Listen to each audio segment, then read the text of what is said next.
ब्रज की लीला में एक नियम है कि जैसे प्रेम का एक स्वभाव होता है। अब देखो, हम बहुत अंतरंग लीला सुना तो रहे हैं किशोरी जी की, पर हमको बहुत भय लगता है सुनाने में कि पता नहीं कोई ऐसे ही मन चला तो नहीं सुन रहा कोई, नहीं तो फिर दोष लगेगा भाई हमको सुनाने का। किसी की निजी बातें सबके बीच सुनाना, उसमें जिसकी बात है उसको बुरा लगेगा कि नहीं, तुमने सबको सुना दी।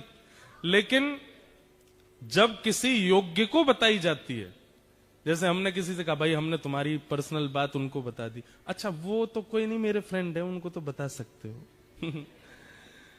तो ऐसे ही श्री जी की, ठाकुर जी की निज बातें हम कह तो रहे हैं, पर हमको बहुत डर लगता है कि कहीं श्री जी हमसे यूं नहीं कहें, क्यों रे वह सभागृह में एक बैठो भोजन भट्ट, वो केवल भोजन करवे आयो भाई, लीला तो कोई मतलब नहीं।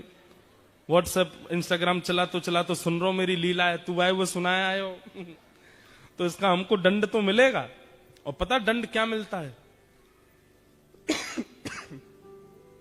अयोग्य के सामने लीला का प्रस्तुतिकरण करने से क्या होता है? फिर जो लीला सुना रहा है ना, उसको लीलाओं का कुछ दिन तक अनुभव नहीं होता, फिर कुछ दिन के लिए उसके चित्त से लीलाएं चली जाती हैं।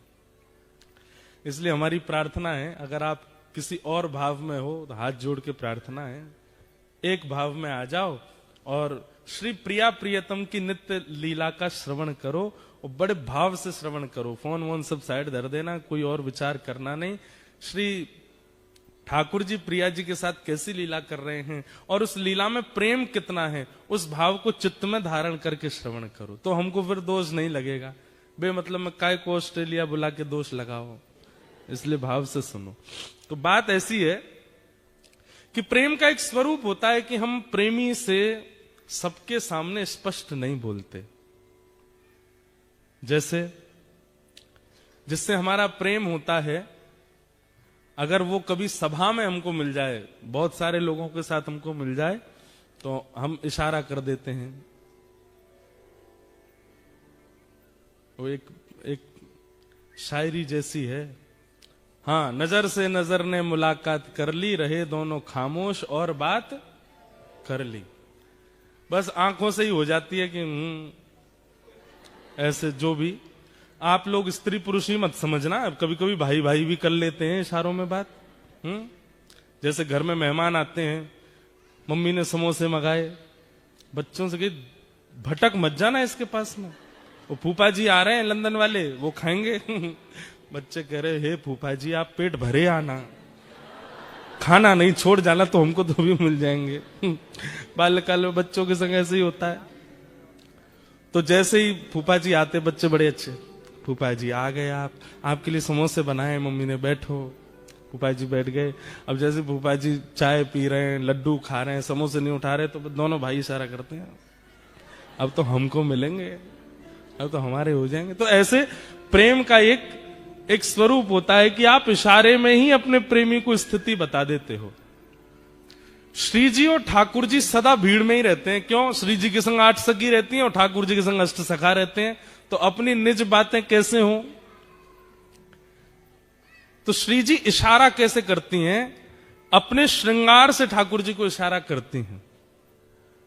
अगर श्री जी ने नीली ओढ़नी पहनी हो, तो मानो ठाकुर जी को संकेत कर रही हैं कि इस बार की पूर्णिमा पर, इस बार की पूर्णमासी पर कोई नीला तालाब, नीला सरोवर, वहां मिलेंगे, वहां लीला करेंगे, वहां रास बिहार करेंगे। फिर ठाकुर जी नीले ओढ़नी से तो समझ गए कि भाई जो है कहीं श्री जी सरोवर का संकेत करें। काली ओढ़नी हो, वैसे तो काली श्याम ओढ़नी ठाकुर जी ही धारण करते हैं, लेकिन कभी कभी श्री जी धारण कर लेती हैं, तो ठाकुर जी समझ जाए, ओहो काली ओढ़नी मतलब अमावस्या, चंद्रमा नहीं होना चाहिए। और फिर काली ओढ़नी हो, उसमें थोड़े थोड़े सितारे जैसे जड़े हों, तो ठाकुर जी समझ जाते हैं कि द्वितीया तृतीया का चंद्रमा हो जिसमें तारे टिमटिमा रहे, उसमें मिलने की आज्ञा कर रही हैं। ऐसे किशोरी जी संकेत करती हैं। अब नीली ओढ़नी है, उस पर गुलाबी वस्त्र पहने हैं, तो मानो नीला सरोवर और उसमें भी कमल खिले हों, वो संकेत है। ये 2 संकेत हो गए। अब तीसरा संकेत क्या होता है? तीसरा संकेत ये होता है कि किशोरी जी से ठाकुर जी पूछते हैं, हे श्यामाजू अब बोलते तो है नहीं, पर बस एक बार निहार के ठाकुर जी समझ जाते हैं क्या आज्ञा है।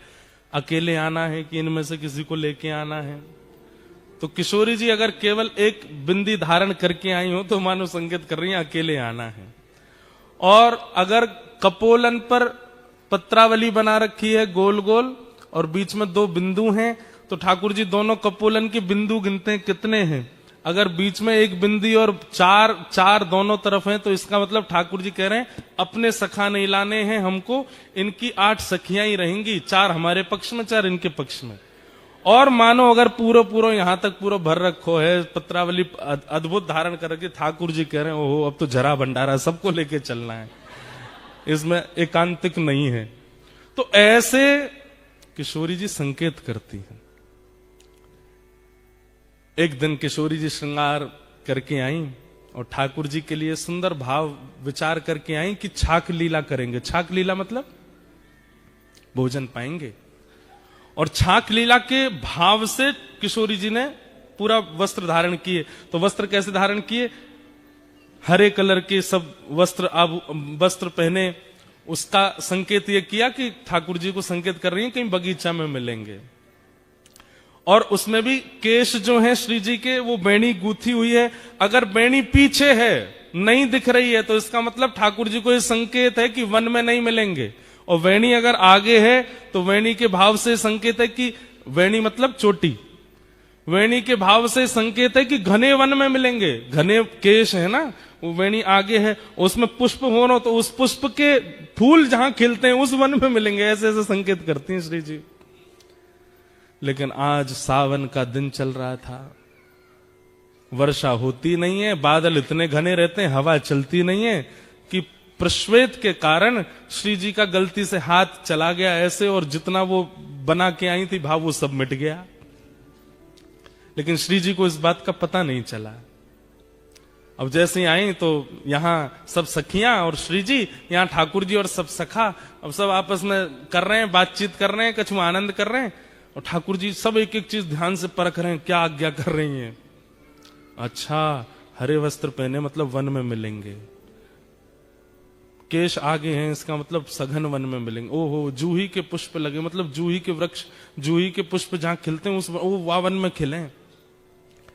लेकिन किशोरी जी आज एक संकेत बना करके लाई थी जिसमें छाक का आज्ञा कर रही थी।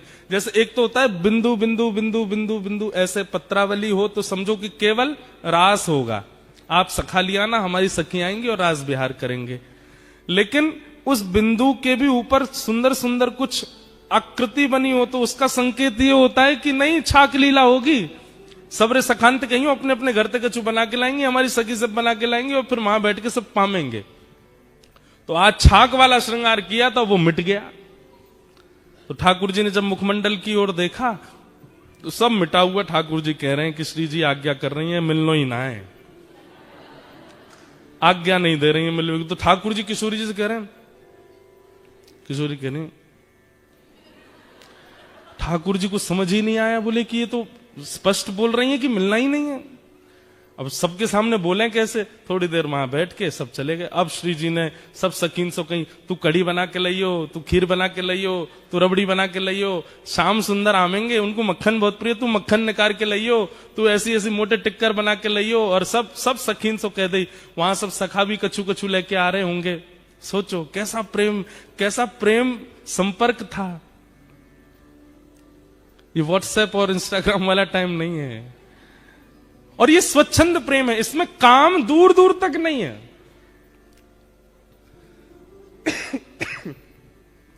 संध्या के समय आज सुबह से सब सखिन ने अपने घर में सुंदर सुंदर प्रसादी बनाई और संध्या के समय श्री जी आ गई बगीचे में। जैसा जैसा संकेत जहां का किया था उसी बगीचे में, उसी पुष्प के वन में आकर के श्री जी आके विराज गई। अब प्रतीक्षा कर रही हैं, ठाकुर जी आ रहे होंगे, ठाकुर जी आ रहे होंगे। अब जब ठाकुर जी विलंब करते हैं ना तो ललिता विशाखा ठाकुर जी की बुराई करने लग जाती हैं। अरे श्री जी तुम भी या छलिया के चक्कर में पड़ गई हो, जे ऐसा ही है। तो श्री जी को और पीड़ा होती है कि उनकी बुराई मत करो। और फिर करते करते बुराई ऐसे कहने लग जाती हैं, हमें तो ऐसा लगे नंदगाम में कोई और गोपी आ गई है, वो और ज्यादा सुंदर है, और वाने बढ़िया आपने घर में कचू रबड़ी बनाई होगी तो लाला मही चलोगे और मही पेट भर लियो। अब ये सब सुनकर के श्री जी को बहुत पीड़ा होती है। बहुत देर हो गई, ठाकुर जी नहीं आए। वहां श्री वृषभानु भवन से कीर्ति मैया आवाज दे रही हैं, अरे श्यामा, अरे लाली तू कहां है, जल्दी आ जा। सब सखी बोली, किशोरी जी अब जावे को समय है गयो, आज मिलन नहीं होगा। तो किशोरी जी के नेत्र सजल हो गए, जा रही हैं। और रास्ता में अब पूरे निर्णय कर लिए, आन दो कल, अब नहीं मिलूंगी इनसे, आज के बाद कोई संकेत नहीं करूंगी, आज के बाद कभी नहीं मिलूंगी, और आज के बाद यूं करूंगी त्यों। सब मन में विचार कर लियो। क्रोध में जाकर के जितनी सामग्री बनाई वो पाई भी नहीं। रात्रि में विशाखा ललिता दोनों सेज सजा रही हैं श्री जी का। तब श्री जी आज्ञा करें, ये जितनी सामग्री बना के लाए हो ना, कुछ पाया तो नहीं? बोले नहीं, कुछ भी नहीं पाया, सब धरो है श्री जी, आपने भी नहीं पाया, पालो। बोले नहीं, सब बंधवा के। और हमारे बरसाने में पूर्णमासी है, एक पूर्णमासी है, वो नंदगांव भी जाती है, बरसाने भी रहती है। बोले उसके हाथ सब भिजवा दो नंद भवन, वही वही वही के यहां भिजवा दो, लाला पाले को। क्रोध में जैसे किसी ने आपके लिए बढ़िया घर में व्यवस्था करके रखी, आप नहीं गए तो वो फोटो खींच के भेजता है, ले ये सब करके रखा था मैंने तुम्हारे लिए, फूल मंगा के रखे थे, ये करके रखा था, तुम आए नहीं। तो वो कितना भारी लगता है। हमारे साथ तो बहुत होता है ना, क्योंकि हम जहां भी कथा करने जाते हैं 10 लोग बुलाते हैं, वो हमारे घर आओ, 2 मिनट के लिए आओ, तो हम आएंगे, बनाएंगे। अब कोई बेचारा पूरी व्यवस्था करके रख लेता, जब नहीं जाते तो फिर कभी मिलता है, महाराज जी देखो मेरी बेटी सुबह से बैठी थी, हाथ जोड़ के बाहर खड़ी थी, आप आएंगे, दिया बुझ गए, तेल सारा खत्म हो गया घर का, लेकिन आप आए नहीं, हमने ये बना के रखा, वो। अरे मैंने कि मैया क्षमा करो, फिर कभी आ जाऊंगा। तो ऐसा होता है। तो उसी भाव से श्री जी ने 56 भोग भिजवाए ठाकुर जी के पास। पूर्णमासी आई ठाकुर जी के पास आके बोली, लाला इतकुआ, अरे पूर्णमासी कहा भर के लाइए आज झोला में? बोले 56 भोग है। काय बात को? बोले श्री जी ने भिजवाया तेरे काजी। अच्छा, आज कोई उत्सव हो बरसाने में, कोई मनोरथ हो? वो ना कछु ना। तो कहा कह के भेजो, काय मारे भिजवाए हो सब? बोले कछु ना, क्रोध में भेजो है। ठाकुर जी की तो सांस रुक गई। मैंने कहा कर दियो, मुझसे कहा गलती है गई। अब ठाकुर जी विचार कर रहे, अपराध कहां बना, क्या हुआ, कैसे हुआ। तब अगले दिन फिर ऐसा नहीं है कि मिलते हैं एक ही जगह, यहां ठाकुर जी गैया चराने जाते हैं, श्री जी और सब सखियां जो हैं वो दही बेकन के लिए सब सखियां जाती हैं, श्री जी उनके संग जाती हैं, बीच में कहीं भी मिल लेते हैं और थोड़ी वार्ता हो जाती है। तो आज श्री जी रुकी ही नहीं, ठाकुर जी सामने से आ रहे हैं और श्री जी चलती चली गई। अब लाल जी पीछे चरणन में प्रणाम करें, हे श्यामाजू कहा है गो? किशोरी जी तो सुने नहीं, तो फिर ठाकुर जी ललिता जी के पास गए, हे ललिता जी आप बता दो कहा भयो, काई को नाराज बैठी हैं, ऐसो मैंने कहा कर दियो। बंधुओं एक बात मैं बीच में बोल दूं, इन लीलाओं को सुनकर के आप कहीं ये विचार मत कर देना कि भाई ये वही कृष्ण है जो सुदर्शन चक्र धारण करते हैं। हाँ, ये वही कृष्ण है, ये वही कृष्ण है जो महाभारत युद्ध में द्रुत गति से रथ को हाँकते हैं। ये वही श्री कृष्ण है जो विराट रूप धारण करके सहस्त्र शीर्षा पुरुखा सहस्त्राक्ष सहस्त्रपात, 1000 मुख 1000 हाथ 1000 चरण जिनके प्रकट हो जाते हैं, ये वही श्री कृष्ण है।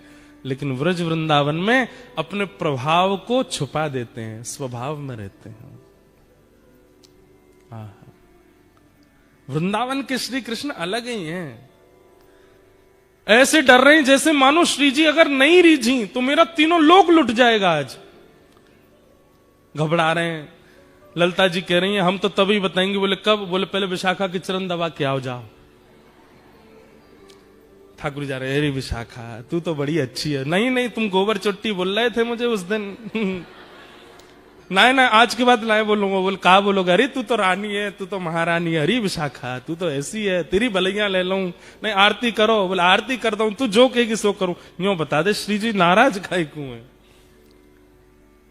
सबरी गोपी अपने अपने काम करवा ले ठाकुर जी थे। अच्छा लाला तो एक काम कर, वो ऊपर गोबर उपला थापिया जा, ठाकुर जी गोबर थापने, अरे तू बता दे बस काय बात ते नाराज है।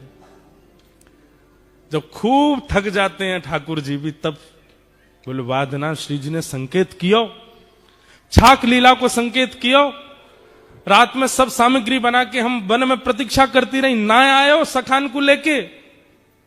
ठाकुर जी बोले कब? बोले परसों। बोले कैसे कियो संकेत? बोले पत्रावली बनी, पत्रावली में ऊपर ऊपर सुंदर सुंदर आकृति बनी, छाक लीला को संकेत कियो और नहीं आए तुम। अरे मैं तेरी सौगंध खा के कह रहा हूं, अब मेरी सौगंध मत खावे, मोए अभी जीनो है। ठाकुर जी बोले अरे तू जाकी के बाकी सौगंध खा के कह रहा हूं, मोए ना दिखे। ललिता विशाखा, विशाखा जी बोली नहीं नहीं हमें सब पता है, नंदगाम में कोई गोपी आई है, वाने रबड़ी बनाई, वाके घर। अरे तू जो कहेगी सो करूंगा, सौगंध खा के करूंगा, ऐसा कोई बात ना है, मो संकेत पता नहीं चलो। तब ललिता विशाखा बोली अब तो श्री जी को मनावे के काजे कोई योजना करनी पड़ेगी। ठाकुर जी बोले कहां करूं? तभी वन में देखी कि दो वृक्ष, और दोनों वृक्षन से एक बेल निकल करके, एक वृक्ष की बेल निकल के दूसरे वृक्ष पे जा रही है। ऐसी एक डाल है, हमारे ब्रज में आज भी ऐसी डाल है, और केवल ब्रज में ऐसी डाल है जहां वास्तविक स्वाभाविक झूला बने हुए हैं। ठाकुर जी ने वो जैसे ही देखो, ठाकुर जी बोले अब एक तरीका है। बोले कहा? बोले या कुछ झूला बनाऊंगा। ठाकुर जी ने सुंदर झूला सजायो, वहां पे पाटो लगायो, सुंदर वहां पे एक गद्दा बिछा दियो, वहां पे सुंदर पोशाक धर दी, इत्र आदि लगा दिए, सुंदर तैयारी करके बिल्कुल झूला झुलावे की। श्री जी झूला का एक स्वरूप है, जिनके घर पे है वो जानते होंगे। कितनी भी टेंशन में आप बैठे हो, कितनी भी दिमाग में कुछ भी चले, झूला पे जाके बैठ जाओ, आप बिल्कुल शांत हो जाओगे। जैसे झूला आगे पीछे झोटा लेगा ना, आपका मन अपने आप प्रसन्न हो जाएगा। और या फिर ऐसा कहो, प्रसन्न व्यक्ति ही झूला पे बैठता है। अब प्रसन्न व्यक्ति झूला, उसको कहो झूला पे, अरे मुझे नहीं बैठना, बैठो ना झूले पे। झूले पे वही बैठता है जो प्रसन्न हो। या फिर अप्रसन्न को बैठा दोगे तो उसका जितनी भी अप्रसन्नता है वो चली जाएगी। ये झूले का स्वरूप है। तब झूला तैयार करके तब श्याम सुंदर गए। ऐसो मान नहीं कीजे हठ छोड़िए अली, ऐसो मान नहीं कीजे हट छोड़िए अली। सब लोग गाओ। ऐसो मान नहीं कीजे हठ छोड़िए अली, ऐसो मान नहीं कीजे हट छोड़िए अली। तू तो परम सयानी वृष भानु की नली, तू तो परम सयानी वृष भानु की लली। तू तो परम सयानी वृष भानु की नली। तू तो परम सयानी वृष आओ। भानु की लली। हे झुक आए बदरा, गिर आए बदरा, झुक आए बदरा गिर आए बदरा। झुक आए बदरा, गिर आए बदरा, झुक आए बदरा गिर आए बदरा। ओ राधे झूलन पधारो, घेर आए बदरा, राधे झूलन पधारो। गिर आए बदरा। ओ श्यामा झूलन पधारो, गिर आए बदरा। ओ श्यामा झूलन पधारो गिर आए बदरा। बोलो झूला बिहारी बिहारणी सरकार की।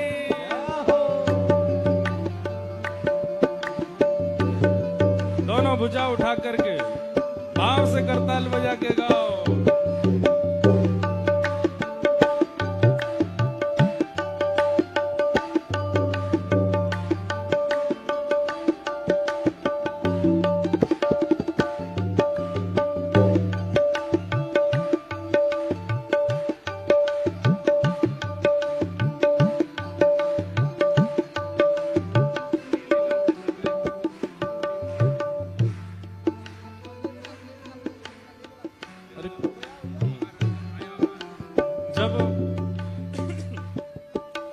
जी ने खूब मना ली, श्री जी नहीं मानी, तो फिर अब ललिता विशाखा भी, उनको भी दया आ गई, अरे श्याम सुंदर इतना मना रहे हैं, श्री जी नहीं आ रही हैं।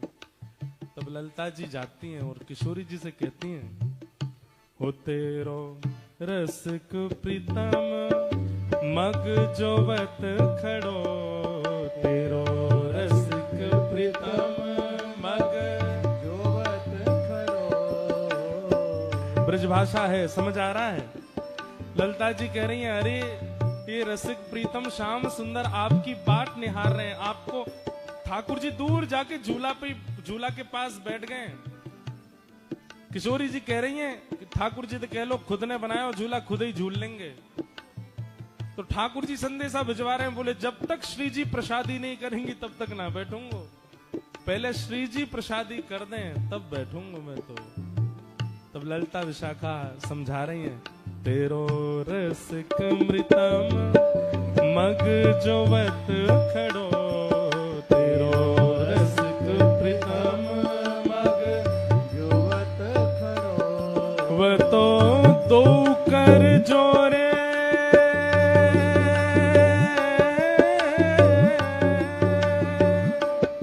वो तो दो कर जोड़े तेरे चरण पड़ो, वो तो दो कर जोड़े तेरे चरण पड़ो।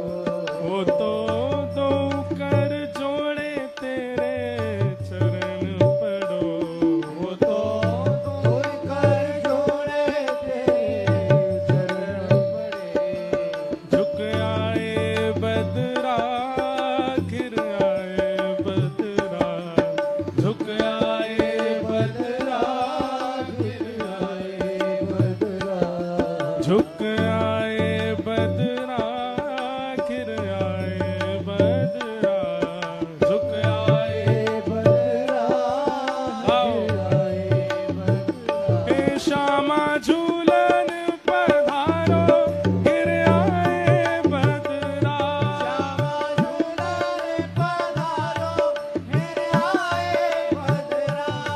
राधे झूलन पधारो घिर आए बदरा,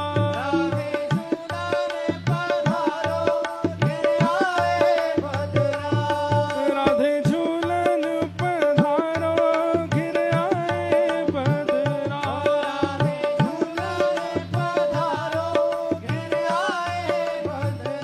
ओ घिर आए बदरा, झुक आए बदरा, घिर आए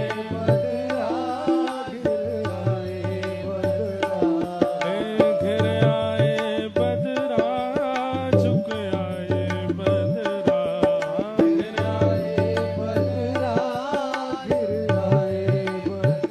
हे श्यामा झूलन पधारो घिर आए बदरा,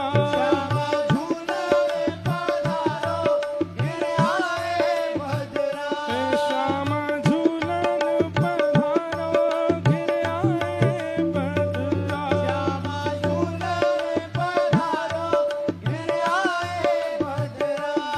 राधे झूलन पधारो घिर आए बदरा।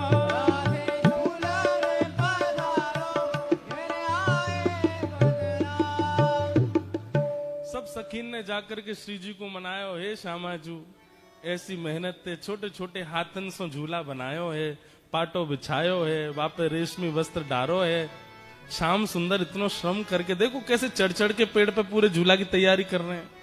ऐसे मत करो, चलो। अंत में श्री जी मान गई।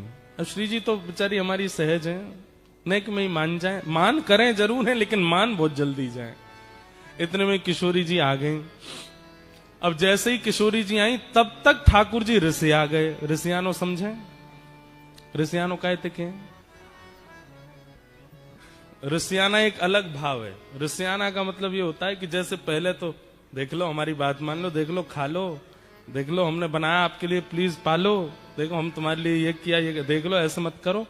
जब फिर भी नहीं मानता सामने वाला तो फिर ऋषियाए वाला व्यक्ति, जब आप फिर जाओगे तो अब मैं दूंगा नहीं, ये होता है ऋषियाना। ये गुस्सा नहीं है, अब नहीं दूंगा। अरे अब हम मान गए, अब तुम चाहे जितने माने हो अब नहीं मिलेगा, पहले देना था। तो ठाकुर जी अब रिसिया गए, और जैसे ही ठाकुर जी रिसियाए, श्री जी आ गए। अरे कहाँ है श्याम सुंदर? बोला हाँ यहीं थाड़ो। कहाँ? पाटो काई को उठा लियो, या मैं तो झूला में तो पट्टा उठा लियो ठाकुर जी ने।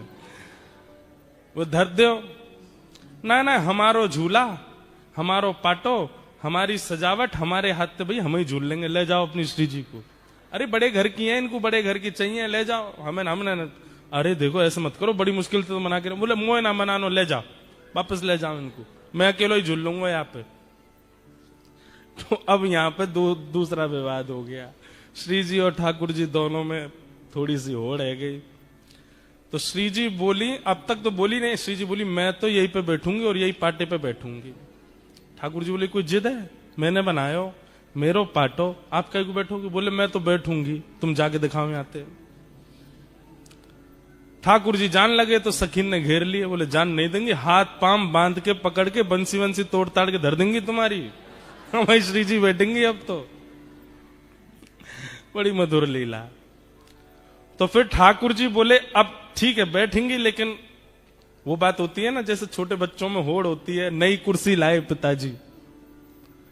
तो कई बच्चे ऐसे होते हैं कि कुर्सी खुलेगी तो पहले मैं बैठूं, जो कोई और बैठ जा तो वो इसी बात पे ही रोने लगते हैं कि ये क्यों बैठे, अरे तू अब बैठ जा। अब नहीं, मुझे पहले बैठना था। अब ठाकुर जी बोले मैं पाटो तो लगा दूंगा, पर पहले मैं बैठूंगा। श्री जी बोली ललिता जी कह दो इनते। बोले बैठूंगी तो मैं ही पहले।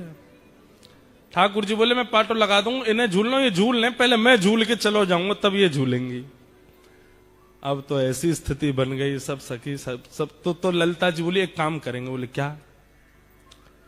एक प्रतियोगिता रखते हैं, उस प्रतियोगिता में जो पार हो जाएगा वो पहले बैठेगा। ठीक है। हाँ हाँ। कौन चढ़े पहले सुरंग हिंडोला, कौन चढ़े पहले सुरंग, कौन चढ़े पहले सुरंग हिंडोला, कौन चढ़े पहले सुरंग हिंडोला।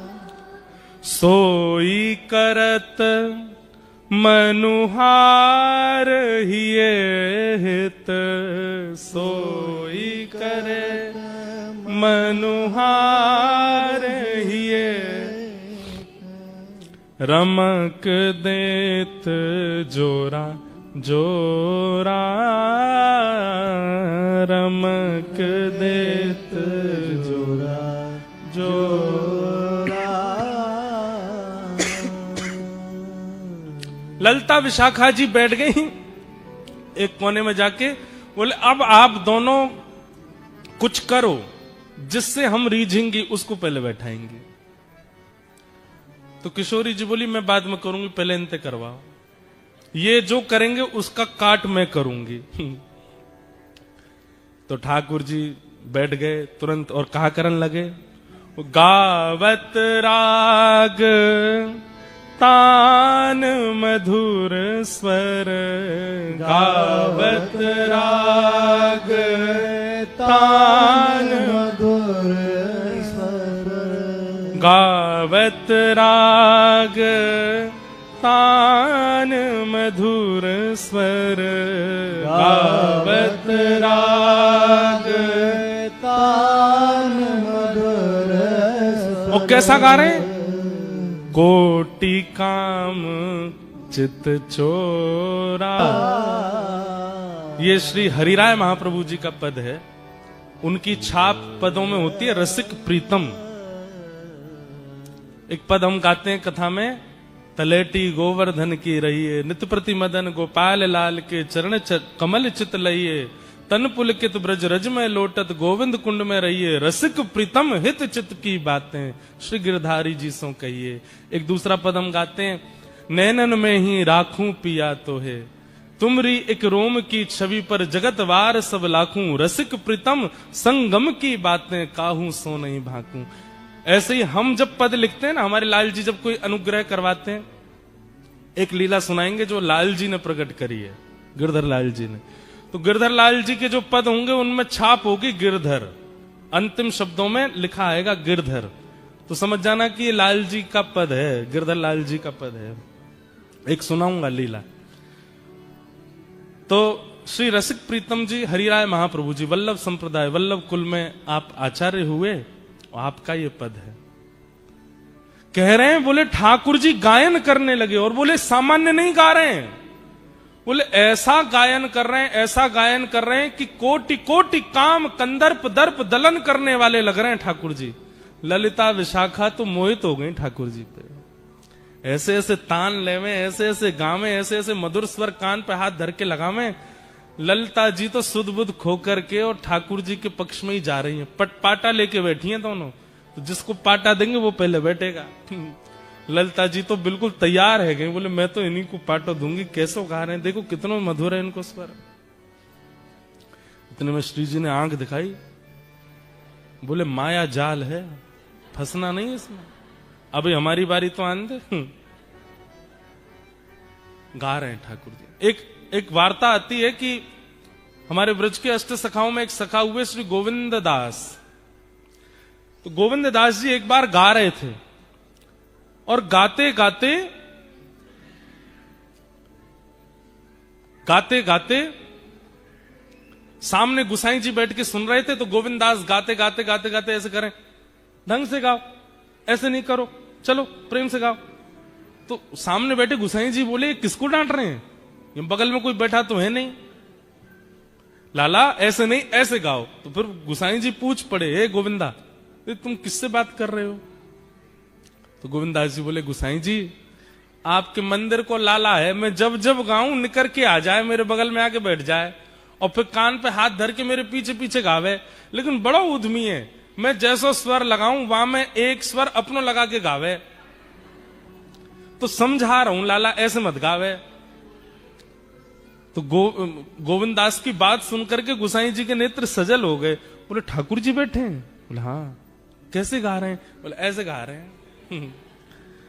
बोले मुझे दिखाई नहीं दे रहे ठाकुर जी। अरे रुको मैं कहूं इनते अभी दिख, नहीं नहीं नहीं, उनको संकोच मत कराओ, वो सहज हैं, उनको जैसे सहज है बैठने दो, मेरी वजह से उनको संकुचित मत करो। पर मुझे बस इतना बताओ, ठाकुर जी गाते हैं तो उनका स्वर कानों को कैसा लगता है?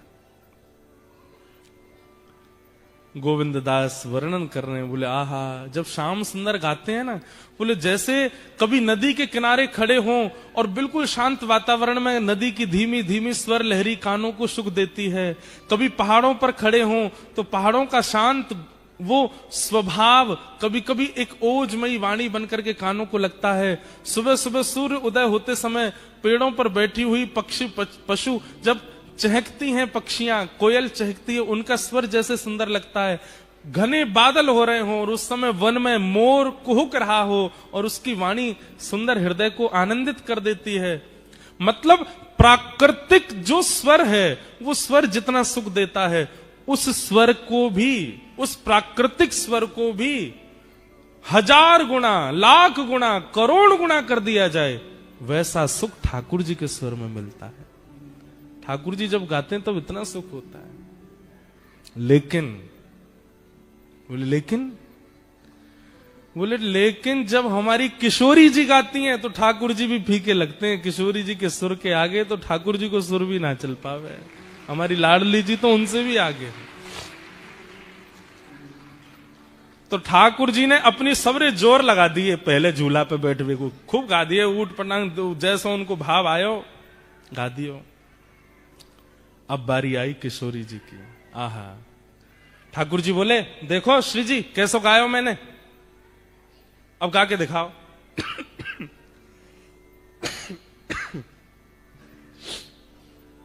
अब ठाकुर जी तो गा रहे थे ललिता विशाखा की ओर मुख करके। किशोरी जी बोली अब मैं गाऊं। किशोरी जी बैठी ठाकुर जी की तरफ मुख करके, सामने ठाकुर जी बैठे हैं और किशोरी जी उनकी आंखन में आग डाल करके, और जैसे ही गानो प्रारंभ कियो, श्री जी को पहलो स्वर लगते ही ठाकुर जी तो मंत्रमुग्ध है गए और ललिता जी के पास जाके बोले पाटो दियो, और पाटो ले जाकर के लगायो। श्री जी गा रही हैं, अपने अंक में श्री जी भर के उठाए ली और ले जाकर के पाटे पे विराजमान कर दी है। की जय। रसिक प्रीतम यह होड़ पिया परी, रसिक प्रीतम यह होड़ प्रिया।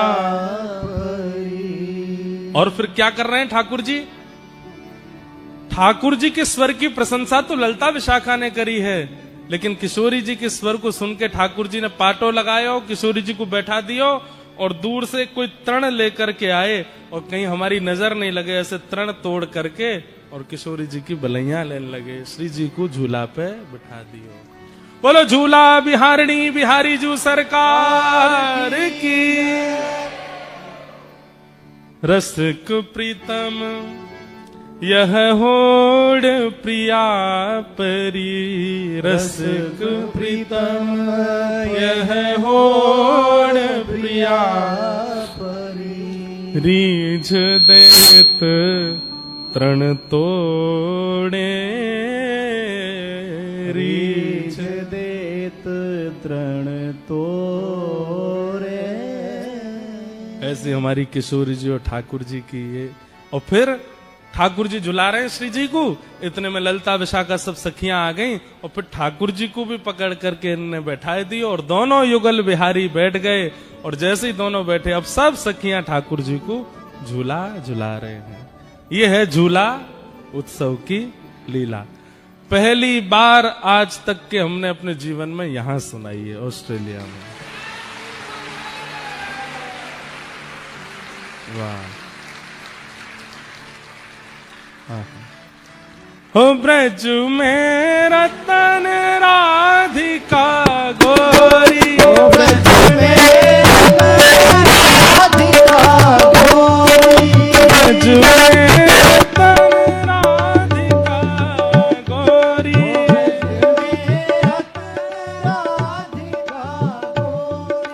ओ राधिका गोरी, राधिका गोरी,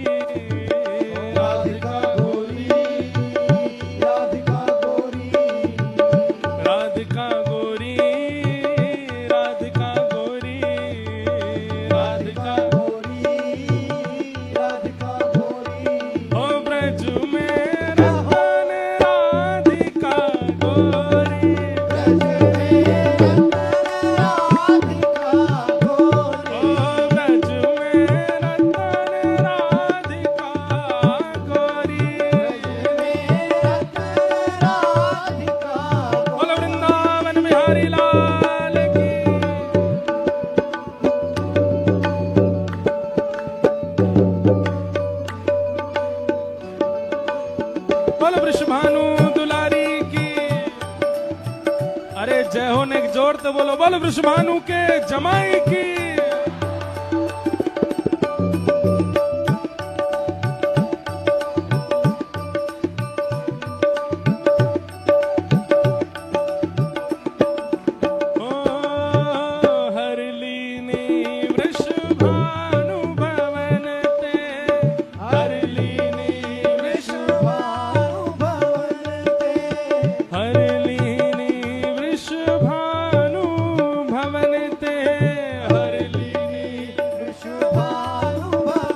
वृषभानु भवन ते,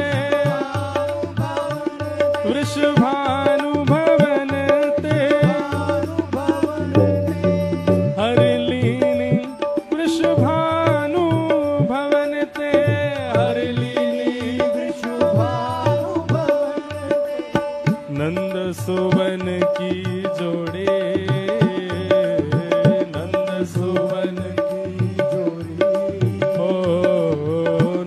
सुवन की जोड़ी,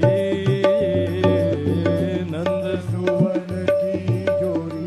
हो ब्रज में नेक जय हो जोर की हो ब्रज में, हो ब्रज में, हो ब्रज में रतन राधि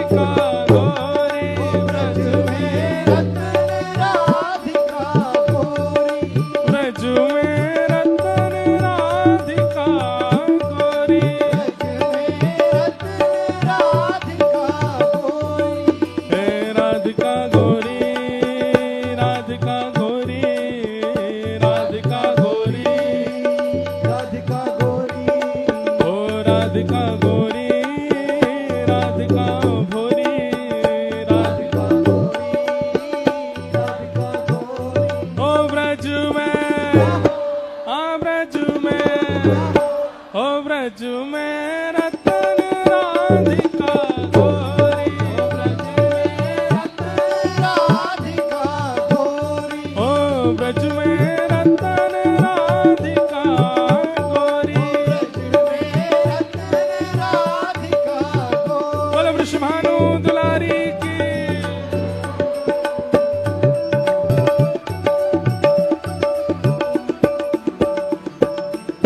कृष्णदास प्रभु गिरधर नागर,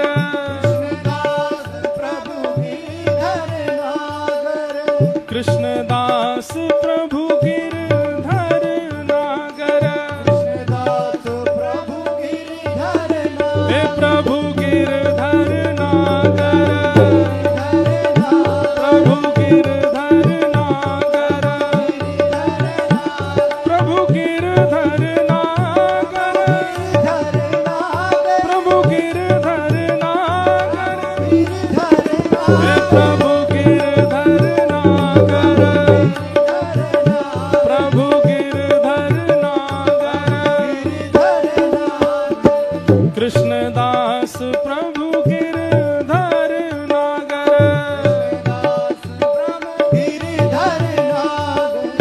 नागरी नवल किशोरी, नागरी नवल किशोरी, ओ नागरी नवल किशोरी, नागरी नवल किशोरी, ओ ब्रज में, ओ ब्रज में, ओ ब्रज में रतन राधिका गोरी, ओ ब्रज में रतन राधिका गोरी, ओ ब्रज में रतन राधिका गोरी, ओ राधिका गोरी, राधिका घोरी, राधिका घोरी, ओ राधिका गोरी, राधिका भोरी, राधिका राधिका गोरी,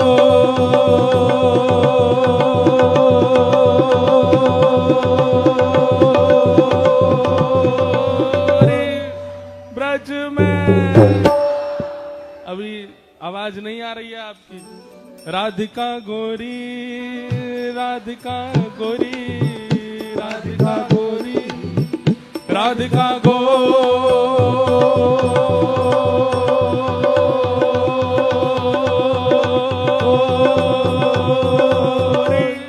ओ ब्रज में, ओ ब्रज में, ओ ब्रज में रतन राधिका गोरी, ब्रज में रतन राधिका गोरी, ब्रज में रतन राधिका गोरी, ब्रज में रतन राधिका गोरी, ब्रज में रतन राधिका गोरी, ब्रज में रतन राधिका गोरी, जय राधे राधे, श्री राधे राधे,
दुलारी की, पूछरी के लौटा की, उप उप प्यारे। क्या बात है वंशी वारे, शाबाश। बैठ जाओ। हरिलीनी वृष भानु भवन ते, हरिलीनी वृष भानु भवन ते, नंद सुवन की जोड़ी, नंद सुवन की जोड़ी, कृष्णदास प्रभु गिरधर नागर, कृष्णदास प्रभु गिरधर नागर, कृष्णदास प्रभु गिरधर नागर, कृष्णदास प्रभु गिरधर नागर, हो नागरी नवल किशोरी, नागरी नवल किशोरी, ओ ब्रज में रतन राधिका गोरी, ब्रज में रतन राधिका गोरी। ऐसे हमारी किशोरी जी और ठाकुर जी। ये अब हमारी बात ध्यान से सुनो। ये जो लीला सुनी है, इस लीला का चिंतन कीजिए और चिंतन करने के बाद आप नाम जप में बैठिए। अब इसी लीला का और विस्तार सोचिए। जैसे अभी इतनी लीला हमने सुना दी, अब इस लीला में और आप विचार करो, और क्या हुआ होगा और कैसे रहा होगा। एक बार में नहीं आएंगे विचार, और मनगणित विचार नहीं होने चाहिए तो कुछ भी सोचने लग जाओ, ऐसा नहीं। ऐसा विचार, जिस विचार के चिंतन से आपके नेत्र सजल हो जाएं, आपके रोंगटे खड़े हो जाएं, तब समझना कि जो आपने विचार किया है, जो आपके चिंतन में भाव आया है, वो हुआ है, तभी आपको स्पर्श कर रहा है। इसी को कहते हैं हमारे ब्रज के भाव में मानसी भक्ति। कौन सी भक्ति? हाँ, ये ऐसे आसानी से नहीं आती है। इसके लिए खूब नाम जप करना पड़ता है, खूब साधन करने पड़ते हैं, खूब हृदय को पवित्र करना पड़ता है, तभी ये लीलाएं हृदय में प्रकट होती हैं। और हृदय से ये कोई पढ़ी हुई लीला नहीं है कहीं से, ये मानसी की लीला है, मानसी की लीला है, मानसी के भाव है। और ये सबके सामने बताने के नहीं होते हैं। हमने बोल दिया है, आपने सुन लिया है, अब आप विचार करके इसको हृदयस्थ रखना।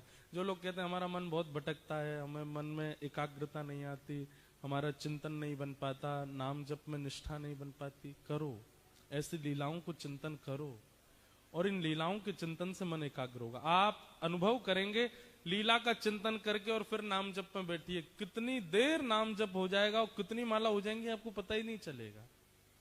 आप क्या है, नाम का ध्यान करके और मालाओं की गिनती करते हो, इसलिए मन नहीं लगता। मन को लीला में पहुंचा दो और बुद्धि और मुख से नाम जप में लग जाओ, तब वो नाम जप अथा होता है।